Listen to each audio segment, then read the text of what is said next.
Tambalan na!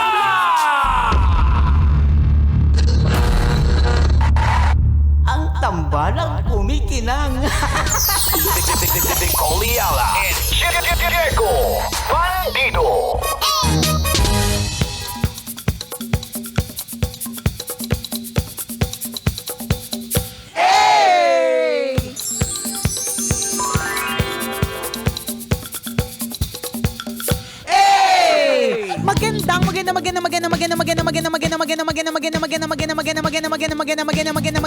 Magandang tanghali. Kumikinang na ulo, Diego Bandido.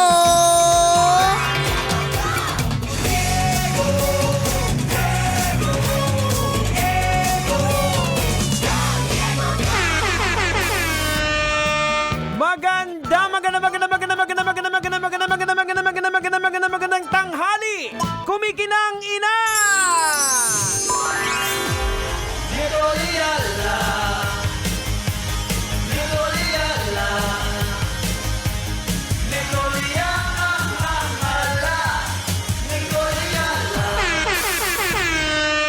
Dear Nicole Ayala and Diego Bandido.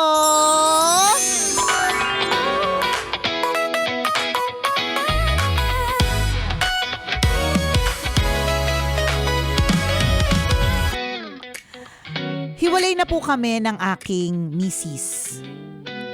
Hiwalay in terms of hindi na kami talaga magkasundo kaya hindi na kami magkasama. Kaya lang, kailangan po ng anak ko na makapunta sa ibang bansa for a competition. So, kailangan po ng... Tama ba to? Hindi ba nagsusilisit yan? Oo nga eh. Ninenervous ako eh. Ikaw, Wala na yung nanay. Tapos may competition. pumunta sa ibang bansa! Pumunta ng ibang bansa. 'Di ba? Anong punot dulo nito, 'di ba? Di ang tinatanong niya is tama po ba kasi para makakuha ng passport kailangan po ng nanay in the process. Ayoko na nga po siyang lapitan. Yun lang po. Thank you. God bless. Yan. Actually, Grabe, tanungan na rin tayo ng mga government concerns. ako wala akong idea eh. Hindi, wala ko idea. Hindi ko sure. Pero parang, wait. Ilan taon ba yung bata? Baka siguro may feeling ganon. ko baka minor eh. Oo. Parang minor. So kailangan may consent, ganyan. Oo. Natandaan ko, okay, ganito.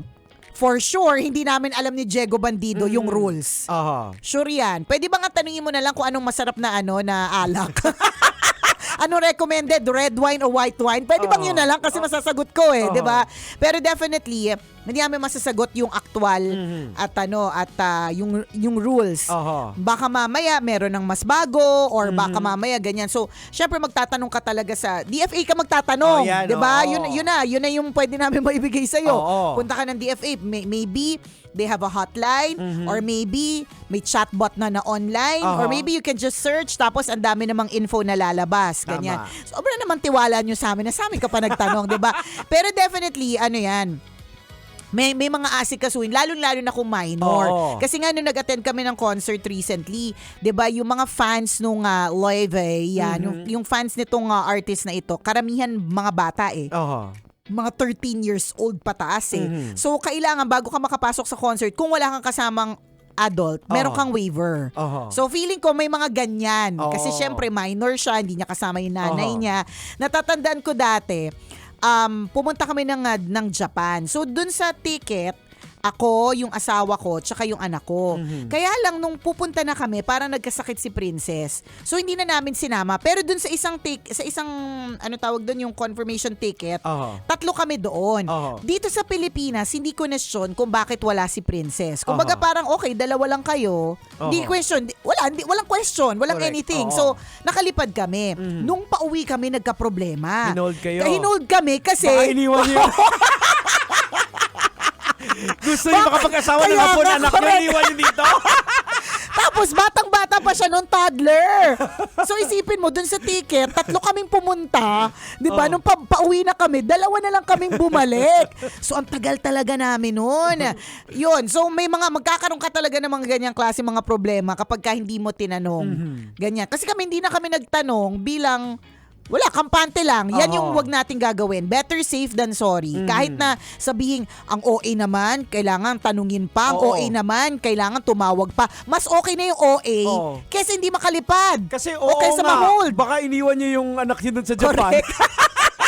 Kasi ang dating talaga, Jegs, parang iniwan namin. Oo. Kasi wala namang basta Wala lumipad. kayong Walang information parang o paper na... Oo, na nagsasabing, dalawa lang kaming lumipad Oo. papunta.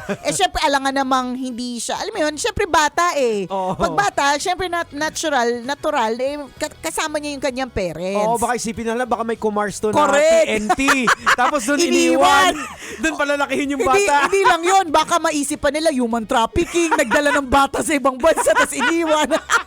So may mga ganyan. Anything na related sa mga bata, medyo sensitive talaga tayo dyan. Aha. So kailangan mong magtatanong sa expert. Aha. Wag po sa amin. Basta definitely magtatanong sa expert. Pero dun sa part naman na ayaw mo nang kausapin, alam mo, minsan, ito yun yung kailangan nating lunukin yung ating pride. Totoo. Alang-alang na lang sa mga anak natin. Correct. Yung bata, isipin mo, hindi naman lahat merong skill na mag-compete.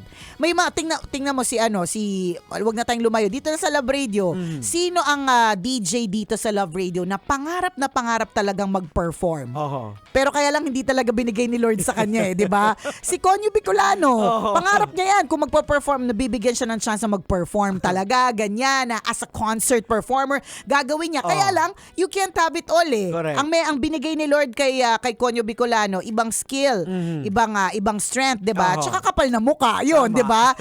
ang bata na magko-compete sa ibang bansa, binigyan ng set skill yan na dinevelop for sure para mag-compete. Ibig sabihin, nag-training kayo, ganyan Oo. and all. Tapos, dahil lang sa pride mo na ayaw mo Ayan. nang kausapin yung nanay, hindi na lang siya matutuloy. Correct. I was about to say that na ang problema actually ikaw eh. Oo, Yung tanong eh. correct. Kasi yung pride mo, kasi unang-una, bakit nyo idadamay Yung yung bata bata. sa problema ninyong mag-asawa? Kasi ito, hindi to about sa inyo eh. About to sa anak ninyo eh. Correct. So kung ano man yung hindi nyo pagkakaunawaan, dapat ibaba nyo yan kasi ito Tama. gagawin nyo para sa bata, hindi para sa Correct. isa't isa. Totoo. Isipin mo yun. Secondary na yung magtatanong sa DFA eh. Oo. Secondary na yun eh. Kung narinig mo na, for sure, kung narinig mo na kailangan yung nanay, ganyan, kausapin mo na kagad yung nanay, mag-advance Oo. info ka na. And I'm sure, hopefully, yung nanay naman, hindi naman niya pagdadamot kung ano man Oo. yung consent na kailangan niya ibigay, yung mga ganong Correct. eklavu, di ba? Ayan, so Hopefully. kung halimbawa hindi talaga kayo magkasundo at napagkasundoan nyo naman na hindi kayo magkasundo, well, magkasundo kayo Para dun sa bata. Oh, Yun na lang. Maging casual, kumbaga. Correct ka. Oo. Kailangan ng bata yun eh. Oh, issue nyo yan eh. Huwag nyo idama yung bata. Tsaka tatanda na ninyo, kayo Oo. nagaganyan pa kayo. Isipin Ayan. niyo yung magiging effect doon sa bata. Oo. Yan tayo gawa-gawa ng bata tapos Tama. Kaya yung mga nag-iisip na gumawa ng bata ng mga ganitong oras. Oh, check out na. Check out na. Check out na kung di ka pa handa sa mga matitindatious na responsibilities. Ganon. Kawawa kasi nagiging collateral damage yung mga bata. Hindi Kawawa. dapat ganun Kawawa eh. naman. Wala silang kinalaman sa issue nyo sa isa't isa. Totoo yan. So, yun muna. Siyempre, alamin mo online kung paano, Oho. magtawag ka. Ang dali na ng info. Hala, sobrang dali na ng info ngayon. Oo. Nung araw, bago mo pa malaman ng information, isipin mo, wala pang data privacy. Lahat Oho. ng phone number nasa yellow pages. Correct. Iisa-isahin mo yan. Kung ang apelido Garcia, Oo. kung 5 pahina yung Garcia o 10 Tama. pahina, iisa-isahin mo yung Oo, tatawagan. tatawagan mo. Ito Andyan po ba si ba? ganito? Correct, 'di ba? Ganun siya kahirap noon, pero nagagawa ng paraan. Oho. Lalo na ngayon. Correct. Everything is at the tip of our fingers. Tama. 'Di ba? So good luck at naway matuloy yung anak sa competition. Oo. Please do not let pride get in the way. Correct, oo. Kawawa talaga yung bata. So, Ayaw natin. again, kung yung problema ninyo, issue nyo yan eh. True. Huwag nyo nang idama yung bata. True, Lalu. Nakalimutan ko lang yung pelikula dati ni Christopher De Leon, yung linya niya. Christopher De Leon. Oo. Christopher De Leon. Christopher De Leon. Anong pelikula yon? Nakalimutan ko pa ng paano ng bata. Yun. Di ba Hindi namin yan inabutan. Walang makarelate sa'yo, Tito Diego. Chares!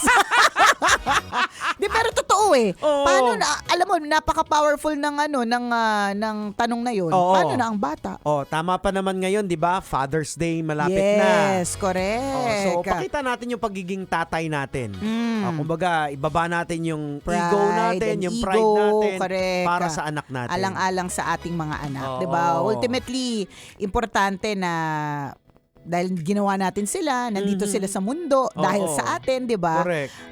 Hindi man natin maibigay ang lahat-lahat sa kanila, Oo. 'di ba? We try as much as we Oo. could. And if that means support, Mhm. na kailangan emotional and whatever, Oo. magbaba ng pride, yun po ibigay natin. Correct. Kahit kung buwisit ka na makita yung itsura pagmumukha ng asawa Kaya mo. nga yung anino niya pa lang nanggagalaiti ka na.